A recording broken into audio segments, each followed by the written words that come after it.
Alrighty, folks, so we're going to go through the large extended essay. You should have your packets, and I want you to go ahead and go to your packets and go to page 1, past page 1 to page 2 and page 3. And I want you to go ahead and pause me right now and go read these 2 articles, and then when you come back, we will discuss them. Okay, so you should have read the 2 articles. You should have read the first article, which talks about licensing the cats, which just means that people shouldn't be able to just buy a cat from somewhere. They should have to get some kind of licensing. And then they talked about some of the issues that came from trying to own cats that people didn't really think about, and how this can cause some problems. So the second article was about banning the ownership of exotic pets. They also talked about the issues of owning exotic animals and the problems with that. And then this article argues that people should not be able to freely own them, period, because of these hardships. So if you scroll to page 7,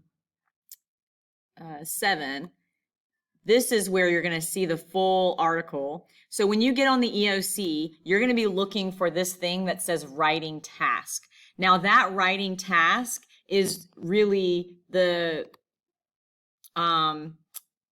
like what you're going to be looking for like, okay, is this where I write my large extended response, my full essay? Yes. If it says writing task, that is where you're supposed to write your full essay. And you should have like a 5-paragraph kind of style paper with evidence and explanation and a counter argument if you're doing an argumentative essay. So it'll have something that says writer's checklist, but it won't have this list. You'll have to double click on that writer's checklist, and then this list will pop up and it'll tell you all the things they're expecting you to do, like introduce your claim. So like, what are you claiming? Like, should people be able to own exotic pets or not? And then supporting your claim with reasoning, acknowledging opposing claims. So like right here, they say that you need to address the counterclaim, organizing your stuff, making sure that you have transitions, etc.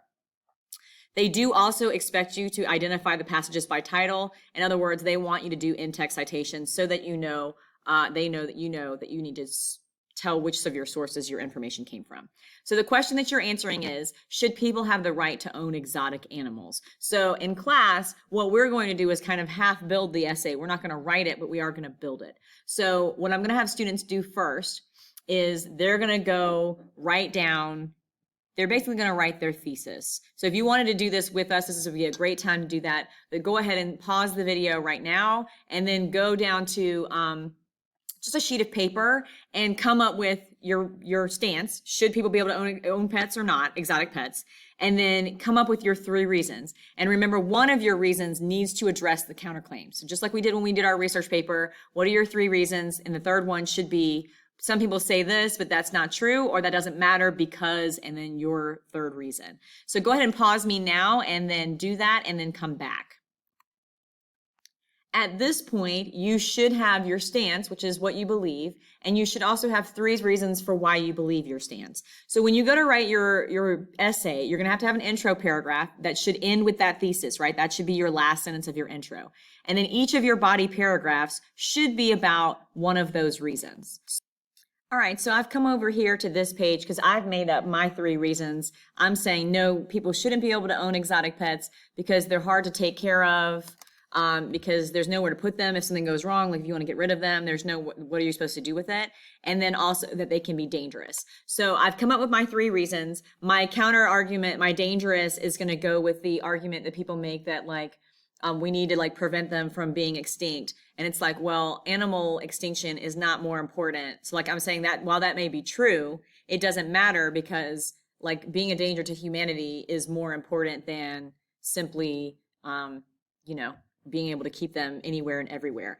So once you come up with your 3 reasons, whatever your 3 reasons look like, I do want you to go back to your article and find a quote that goes with each one. So like, for example, my hard to take care of one, I was going to go with this, like, people find themselves facing the real dilemma, the time and the resources necessary to attend to an animal with reduced space and nutrition, that like, that many owners, like, basically that the animal has gained hundreds of pounds and they found a 400-pound tiger in a New York City apartment. So like,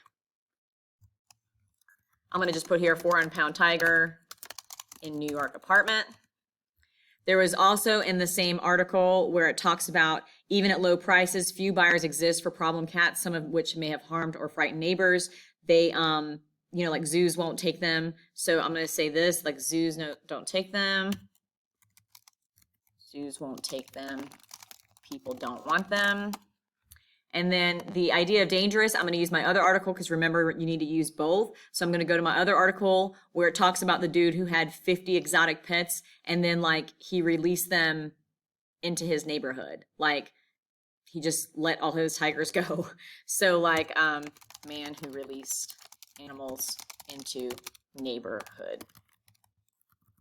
So now I have my evidence for me to be able to basically write my paper. So you really only need one piece of evidence for each, but you could do more if you want to make a stronger argument. I am going to, since we've done our part, right, we've come up with our reasons, we've come up with our quotes. I'm going to go, let's look at the how it's going to be graded, and let's look at the exemplars that they give us. So I'm going to go ahead and move on to page 8 in your packet. And this is a 2-point rubric, which basically means that you get 4 points for this part, and then you get 3 points for the second part. So the first part, you can get up to 4 points for ideas, and then you can get up to 3 points for grammar and usage, okay? So up here to get the full points for ideas, you effectively introduce your claims and counterclaims. You use an organizational strategy, so you have clear paragraphs, it's clearly structured, you have topic sentences. You use specific, well-chosen facts and details, so you have good evidence. You use words and phrases to connect, so you have transitions. You have a formal style, which means you don't use you don't use slang, and then you provide a strong concluding statement. All right, so that's how you earn those full 4 points when you're writing your ideas. If you go down here at the bottom, you get the 3 points for the grammar. You use clear and complete sentence structure, and appropriate range and variety. So they're not all simple sentences. You've got a variety of types of sentences.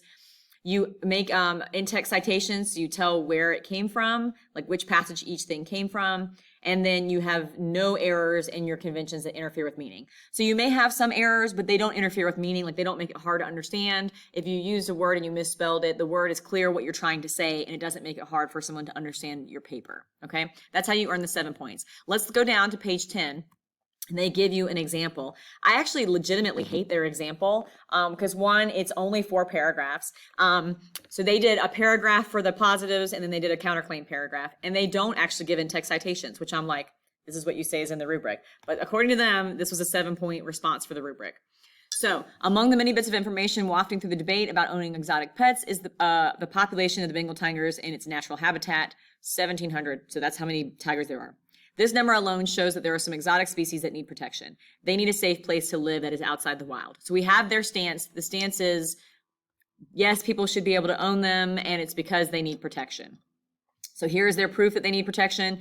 The physician's creed is to do no harm, and that must guide the issues of exotic pet ownership. We can stay true to that creed best by licensing it. So they're like, hey, people can own them just with a license. We do that by making exotic pet ownership expensive and highly regulated. This way, only truly qualified people would be able to house exotic pets. A potential owner would have to guarantee the benefits of the pet's future. A 2-room apartment in New York would not get approved. A 2,000-acre sanctuary might get approved. So this is that reference to that guy who had a 400-pound tiger in their apartment. And then they're saying this is why we need to have licensing. Here's the counterclaim. Some people might say that exotic animals still belong in their natural environments, but let's go back to the example of shockingly no number of Bengal tigers. So that's also one part of their reasoning here, right, is the tigers. There's so few of them. So here's their counter argument. So the counter argument was like, hey, look, these animals should be living in the wild. But they said, yes, they should be living in the wild, but there's so few of them in the wild trying to survive on their own. They need a little help. So clearly such a small population could disappear very quickly through natural disasters, overhunting, disease, or other causes. With cats in safe sanctuaries, we'll preserve the species that are in need of our help, plain and simple. So that's their argument. Finally, I don't like that they use we here either. You shouldn't use we in your paper. We have to do no harm to exotic animals. Licensing and carefully regulating the ability to allow responsible owners to care for exotic pets would help the species that are in need of being saved. All right, so that's what they say is a great one. They're like, this is awesome. People should do this, and this is what a good one looks like. So I actually legitimately feel like you guys could write a better essay than this, and I intend for you to do so. Like I hope that your essay will be stronger than this with more paragraphs. But they do give an informational paper that actually is more about what I'm looking for from you. So they could give you one or the other. They could give you an argument or they could give you informational. I don't want you to panic. They are basically the same thing. So I'm going to scroll down here. Our next page Page 11 is where the informational paper begins. Page 11 is the first paragraph, the first article, which is called Unpacking the Student Loan Dilemma, which is all about how many loans students have, etc. And then your second passage is dealing with student debt. And then you have another passage there as well. So I want you to go ahead and pause me and then go there and take a read and then come back to the video. All right, now that you're back, you should have read the two articles, and then you should be coming back to me to come to page 13 is the writing task. So it'll look like this. This says very clearly that you're writing an informational essay. It's just like an argument, except now they're going to give you your claim. So here's the claim. The cost of college education has increased substantially in the last several years. Think about the information in both passages and write an informational essay in your own words explaining how incurring substantial college debt is affecting many graduates. So they're saying, hey, college is expensive now and it's affecting students. How? So you're going to come up with your 3 reasons. I'm going to come over here. So I'm going to do another one here. Now I'm just going to say college debt. And then I'm going to say, how is college debt affecting students? Well, some of them are living with their parents after they've graduated instead of going off on their own like normal kids would. Some of them said that it's going to take longer to achieve their dreams than originally than they thought. And then somebody else said that they won't be able to retire because they're going to have to keep working, basically. So I've got my 3 reasons here for why, like how they're being affected. So this is a how. Now, living with the parents, I'll probably use that quote from the girl. So I'm going to go back in and do the same thing where I do the quote where she said that I have to move back in with my parents, Chloe Peterson said. I thought I was doing well. So that's my quote for that. If I go back over here, longer to achieve their dreams, that was the end of the first one where it says, that they, even though they'll have to pay off loans and save money over time, that that's going to take longer because the loans are higher. And I could prove that up here with this information about how a lot of students have 6-figure amounts to pay back. So they're going to take longer for them to pay that off and then to be able to pursue the dreams that they really want to pursue. And then finally, them not being able to retire. That was my other article again. This dude, Philip Rogers, he was the one that said, I see myself never being able to retire, and I'm uncertain if I'll ever be able to have a family or buy a house. So that you could put that with achieving the dreams. I'm going to put that with can't retire because that's very specific. He says he can't retire, and it's because he owes the money and he has to keep working to pay off the debt. So it's going to be set up exactly the same way. There's just going to be the phrasing of the sentence is a little bit different. If you look at the exemplar here, the rubric is pretty similar. You have to introduce the topic, you have to have an organization, you have to have good sources. The only difference is that you don't have to have a claim or a counterclaim. You don't have to have a counterclaim. You're just saying, hey, here's how it's going to affect them. If you look down here, this is no different than the other one. And their example, though, they do give a good example here. And you can see they have actual quotes. They have a citation here after passage one. So this is a full 5-paragraph, right? We have, we're building our arguments. And then down here, we do have we're not going to have a counterclaim, right? But we're building this argument all the way down. Each of these paragraphs has a quote in it from one of the passages, and it explains it. In fact, this one has quotes from each 2 passages with some explanation. So that's the only difference between the 2, and I wanted you to see them and see what they're looking for as far as that paper, so that when you go to write your own, you're in a good place for the EOC. All right, friends, good luck.